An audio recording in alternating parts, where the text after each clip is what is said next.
Welcome to Buckeyes Tomorrow Morning for Sunday, September 14th. I'm your host, Tom Orr. The Washington game is in 13 days. The game against Michigan in 76 days. If you're planning your next event, make it unforgettable with Grateful Griddle, Columbus's favorite food truck, serving up smash burgers, gourmet sandwiches, and good vibes. Book your catering today at gratefulgriddleoh.com. The vibes inside Ohio Stadium were eventually good on Saturday night. It took a little while to get there. Buckeyes had a little bit of a slog in the first half.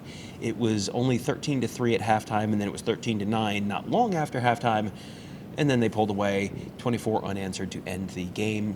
37-9 final. Joined by Kevin Noon of BuckeyeHuddle.com. And Kevin, I think this is one of these games where the end of the game didn't reflect, the final score didn't reflect what the score was for a decent chunk of the game, but also you looked at the first half and the score was 3-0 or 6-0 or whatever it was, and Ohio State had a 260-30 advantage in total yardage. The defense completely dominated the game, and the offense just kind of bogged down in the red zone just long enough and just frequently enough to make it kind of annoying, I think, for people.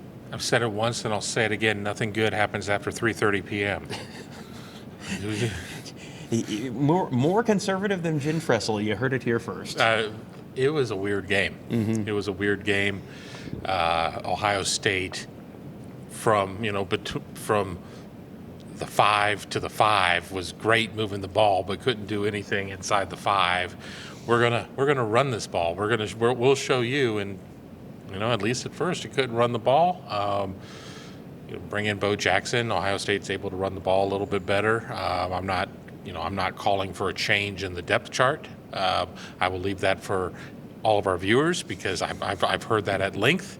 But it was a weird game, and of course I've had a lot of people say, "Well, Ohio State's going to get dropped from being number one." It doesn't really matter in September. Who? Penn State, who wasn't able to hold on to the shutout against Villanova. Yeah, Villanova, and that was a game that was 7-0 in the first quarter and 21-0 at halftime, and Penn State did not look like any great shakes. So, yeah, I don't think Ohio State's in any real danger of losing their number one spot in the polls. You look at the overall stats, and you have to feel pretty good about the Ohio State offense on the whole. The red zones thing is a whole separate conversation, but 9.1 yards per play. If you put up 9.1 yards per play, you're going to win most of your football games. You're also going to score more than 37 points more often than not. As you said, they did kind of bog down, but another really solid day for Julian Sayin. 25 of 32, 78% completions, 347 yards, 3 touchdowns. He had 2 picks. Both picks were kind of weird. One was deflected multiple times, and one was really more of a fumble than an interception, but it was a fumble that got caught in the air, and when the quarterback fumbles it in the air, sometimes they're going to call it an interception. It's science. Yeah. For a 2-interception game, I look at this and I kind of go, yeah, I think he played reasonably well. I don't get too caught up in QBR and rating and everything else, but his rating was 187.7 by looking at Tom's computer in front of me, and it'd be really easy to sit there and say, wow, he just didn't have that good of a game. No, I mean, sometimes the ball bounces in the wrong direction, and that's kind of what happened there. I mean, sure, there are a couple throws that he probably would like to have back, and it happens. Not every game is going to be 18 of 19 against Grambling State and everything else, and there's going to be more teaching moments, and they're going to have with the Washington game, 13 days away. You heard it here first. You're going to have a lot of time to work on yourselves and do some of these things. So I'm sure that Ryan Day, certainly would have liked to have probably put up 12, 15, 18, 21 more points. But with that being said, there's going to be a lot of good tape that is already being cut up right now at the Woody, I promise you, as we're recording this show. And everybody will get a lesson. And, if it's kind of an empty room for Champions Dinner, so be it. Yeah. They still get fed. Well, one guy who will be there for Champions Dinner is Jeremiah Smith. 9 catches, 153 yards, and a touchdown for him. That was a pretty impressive game for him. You look at that and it's like, yeah, it's a Jeremiah Smith game.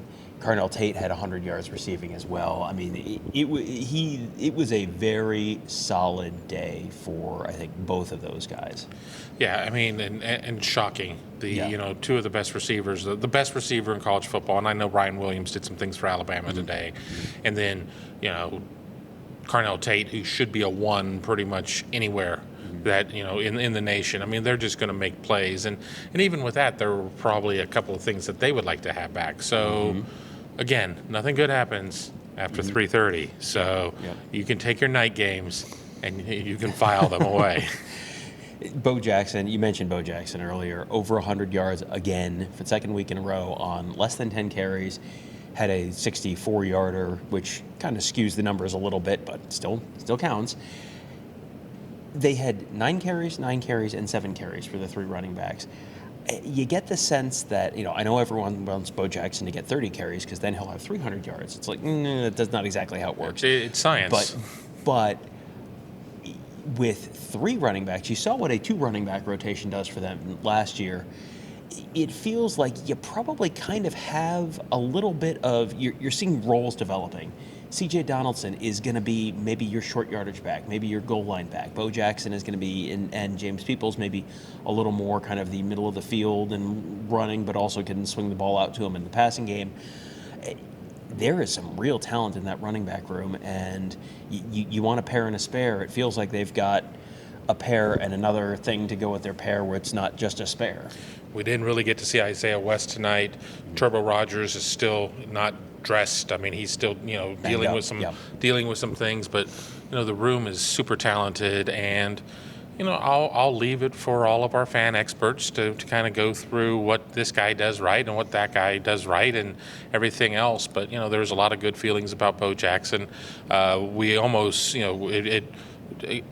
outside of stepping out at the 4-yard line, we saw C.J. Donaldson bowling ball his way in on a reception that would have given Ohio State a touchdown. I like what I've seen out of the running back room, and I really like what Bo Jackson's done. But let's remember in pretty much in entirety, it's been against Grambling State and Ohio University. So if he gets a chance in Seattle against Washington and goes for I guess if you follow trends, that would be 110 yards. Then I think we have a real competition at that point. But at this point, you just kind of you roll with the punches. Yep. And then on the defensive side of the ball, they basically held Ohio to 2 yards a carry, and it was not they had 4 yards a carry, but they had a bunch of sacks. No, the starting running back for Ohio had 12 carries for 24 yards, 2 yards a carry. The other running back had 2.1 yards per carry. It was just a dominant performance. Caden Curry was a big part of that, but it looked exactly on the Ohio State defense. It looked exactly like you would expect it to look against a good MAC team. But a MAC team, it was very no nonsense. Just there was one bad play, and other than that, it was dominant all night. Right, they really took care of business. I mean, we saw a lot of players get to roll in. We saw some sacks. We saw Bo Atkinson get out there and do some things. We really got to see some of the first action of Logan George. I mean, I didn't really hear his name called that much, but I saw him out there. I mean, Kenyatta Jackson looked really good. I mean, I think it was a solid performance, and I would be, doing everybody a disservice if I didn't talk about Jalen McClain nearly killing somebody out there. That young man has a family, So let's not celebrate it too much. But holy hell, it was pretty impressive. Yeah, he had a big hit, and you look at Davis Igmanosin. He had a defensive holding call, but otherwise had a really solid night. Jermaine Matthews. I don't know that you really heard Jermaine Matthews' name that much, which if you're a corner and no one says your name, that is a good sign. The Sean Springs treatment. You saw Devin Sanchez out there a bunch and in meaningful snaps and playing playing a lot, and didn't really see or hear much of him. I mean, this is a very, very good Ohio State defense on the whole. I think I think you look at all 3 levels of this, and I don't know that there's an area where you go, oh boy, I don't know about that. Well, and also remember that we saw more Devin Sanchez because Lorenzo Styles Jr. left the game with an injury. I did see him sitting on the bench in the fourth quarter, so it's not like he was transported to OSU Medical or anything like that. But yeah, I think that there's certainly, the absence of mentions of certain players should speak very loudly about what they were able to do. Yeah. So Buckeyes 37, Ohio 9.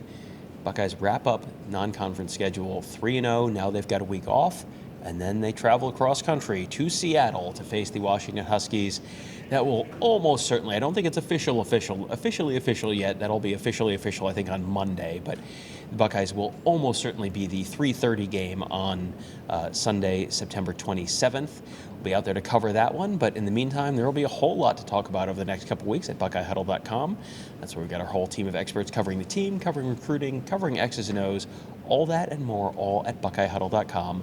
We hope to see you there. That'll do it for today. Thank you guys all for joining us. Have a great day.